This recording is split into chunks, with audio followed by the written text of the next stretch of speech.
जय हिंद, नमस्कार मेरे प्यारे भाई। स्वागत है आपके अपने प्यारा सा चैनल फोटोन क्लासेस पे। तो जैसा कि आप सबको पता है कि 12th फिजिक्स का चैप्टर 1 चल रहा है, ठीक है। और उस चैप्टर 1 में जो है हम लोग एक मोस्ट वीवीआई एक गॉस थ्योरम नाम का टॉपिक लेकर आए हैं, ठीक है, जो एग्जाम में 5 मार्क्स के पूछा जाता है, ठीक है। तो मेरे प्यारे भाई, सबसे पहला बात, एग्जाम में किस तरह से ये सवाल आएगा एक बार समझ लीजिए। एग्जाम में हालांकि ये पूछ दिया गया है, ठीक है, आप जाके देख सकते हैं प्रीवियस ईयर।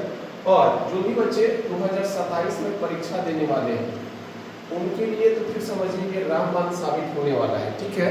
तो मेरे प्यारे भाई, आप सबको पता है कि गॉस थ्योरम और साथ में उसका प्रूवमेंट, ठीक है, आज हम इस लेक्चर में कंप्लीट करने वाले हैं।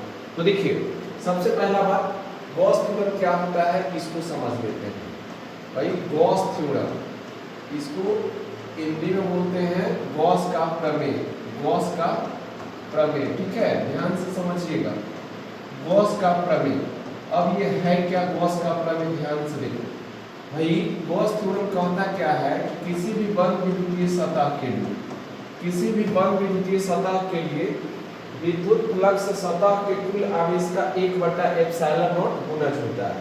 देखिए, गॉस का प्रमेय बोलता है कि किसी बंद विद्युतीय सतह के लिए, याद रखिएगा, किसी बंद विद्युतीय सतह के लिए जो विद्युत फ्लक्स होता है फाई का मान, विद्युत फ्लक्स सतह के कुल आवेश का, बात समझ रहे, सरफेस के टोटल चार्ज का 1/ε0 गुणज होता है, ठीक है। इसी बात को यहाँ पे लिखना पड़ेगा कि गॉस के प्रमेय से, गॉस के प्रमेय से, ठीक है, गॉस के प्रमेय से किसी बंद विद्युतीय सतह के लिए, किसी बंद विद्युतीय सतह के लिए, किसी बंद विद्युतीय सतह के लिए, बैठ जाओ जी, किसी बंद विद्युतीय सतह के लिए विद्युत फ्लक्स, याद रखिएगा, विद्युत फ्लक्स बहुत अच्छा समझेंगे, टेंशन लेंगे। गॉस के प्रमेय से किसी बंद विद्युतीय सतह के लिए जो भाई विद्युत फ्लक्स है, विद्युत फ्लक्स सतह के कुल आवेश का, सतह के कुल आवेश का, ठीक है, याद रखिएगा, सतह के कुल आवेश का जो है, सतह के कुल आवेश का 1/ε0 गुणज होता है। 1/ε0 क्या होता है मेरे प्यारे भाई, गुणज होता है। अब देखिए, अब जो बात हम लिखे हैं इसको आपको समझना होगा, ठीक है।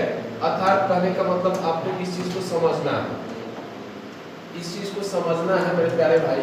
कैसे समझेंगे, देखिए क्या लिखा गया है कि किसी बंद विद्युतीय सतह के लिए, गॉस का प्रमेय बोलता है कि किसी बंद विद्युतीय सतह के लिए जो विद्युत फ्लक्स है मेरे प्यारे भाई, विद्युत फ्लक्स, कौन सा फ्लक्स, विद्युत फ्लक्स, कहने का मतलब फाई का जो वैल्यू है वह सतह के कुल आवेश का, मतलब चार्ज के 1/ε0 क्या होता है, गुणज होता है। 1/ε0 क्या होता है, गुणज होता है।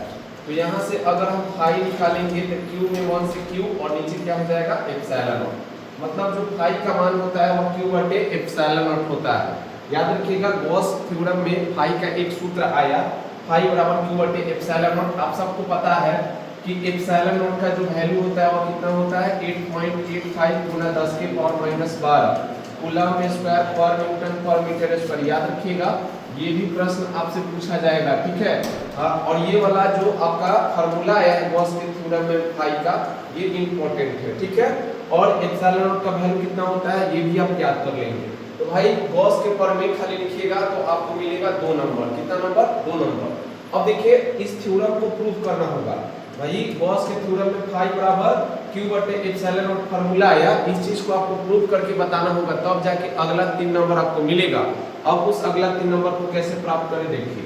तो याद रखिएगा, अगला हेडिंग हो जाएगा हम लोग का, एग्जाम में लिखना पड़ेगा provement of Gauss theorem, provement of Gauss theorem, Gauss theorem, बात समझ रहे ना, गॉस के प्रमेय का सत्यापन, गॉस के प्रमेय का, गॉस के प्रमेय का क्या कर देना है बच्चे, तो सत्यापन करना है, सत्यापन, ठीक है। अब हमको प्रूव करना है, गॉस थ्योरम को क्या करेंगे, अब प्रूव करेंगे, ठीक है। तो देखिए, सबसे पहला बात, गॉस थ्योरम को प्रूव करने से पहले आपको एक सरफेस लेना होगा, क्लोज, ठीक है, क्लोज सरफेस। याद रखिएगा, गॉस का प्रमेय बंद सतह के लिए ही होता है, ठीक है। किसी बंद बिंदु की सतह के लिए। तो आप एक बंद सतह लेंगे, ठीक है, याद रहे एक बंद सतह आपको लेना है और ये मान लीजिए ये मध्य बिंदु है, ठीक है। यहाँ से एक छोटा सा लंबाई काट लेते हैं, ठीक है, याद रखिएगा। यहाँ से एक छोटा सा लंबाई, इधर की तरफ मान लीजिए इलेक्ट्रिक फील्ड है, ठीक है, और इस तरफ है इसका गॉसियन एरिया, ठीक है, याद रखिएगा, बात समझ रहे हैं। और देखिए मेरे प्यारे भाई, गॉस का प्रमेय जो है बंद बिंदुकीय सतह के लिए लागू होता है। कैसे सतह के लिए? बंद बिंदुकीय सतह के लिए, ठीक है। ये चीज आप ध्यान रखेंगे। आप सब जानते हैं वी नो डैट, यहाँ आप ध्यान से देखिएगा, वी नो डैट, हम जानते हैं कि, हम जानते हैं, आप जानते हैं कि फाई का फॉर्मूला क्या होता है। तो आप जानते हैं कि सर फाई बराबर जो होता है वह होता है ये कॉस थीटा, ये कॉस थीटा, चूंकि थीटा कितना लेना है, 0 डिग्री लेना है। तो यहाँ से अगर आप निकालेंगे तो देखिए क्या हो जाएगा, अगर फाई अगर आगे ले जाएंगे तो ये तरह रहेगा और cos थीटा का मान 0 डिग्री, मेरे भाई फाई बराबर हो जाएगा ये है, cos 0 का मान कितना होता है 1। भाई आप सब पढ़े होंगे cos 0 का मान कितना होता है 1 होता है, ठीक है। तो मेरे भाई ये में 1 से करेंगे तब फाई बराबर e into a रहेगा, ठीक है। अब ध्यान से देखिए यहाँ तो इतना आ गया। अगर आप सबको पता है कि अगर इधर किसी अंक से गुना करेंगे तो इधर भी करना होगा। तो सपोज मानिए अगर हम इधर d से गुना करेंगे तो इधर भी क्या करना होगा d से, क्योंकि तो dd कट जाएगा, कोई फर्क नहीं पड़ेगा, जितना से गुना करो उतना से भाग लगा रहे हैं, ठीक है। नाउ आपको अब कर देना है इसको इंटीग्रेट। क्या कर देना है? इंटीग्रेट।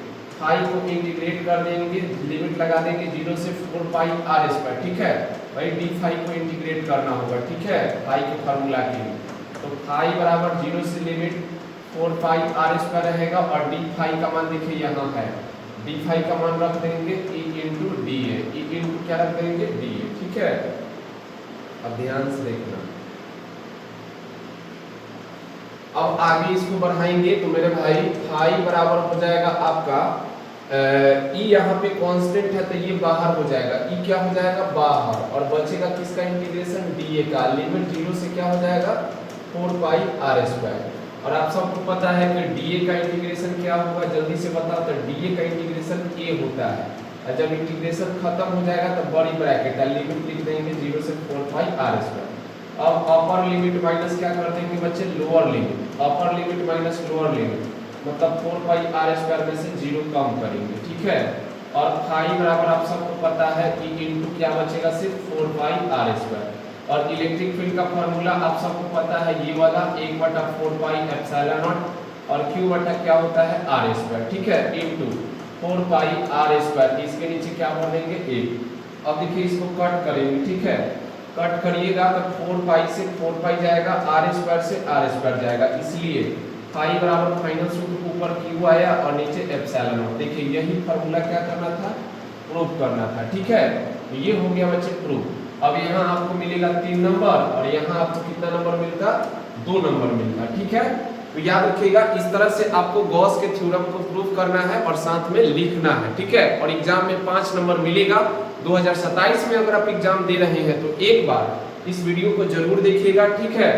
अगर वीडियो को देख लेते हैं तो भाई अब बताइएगा कैसा लगा, ठीक है।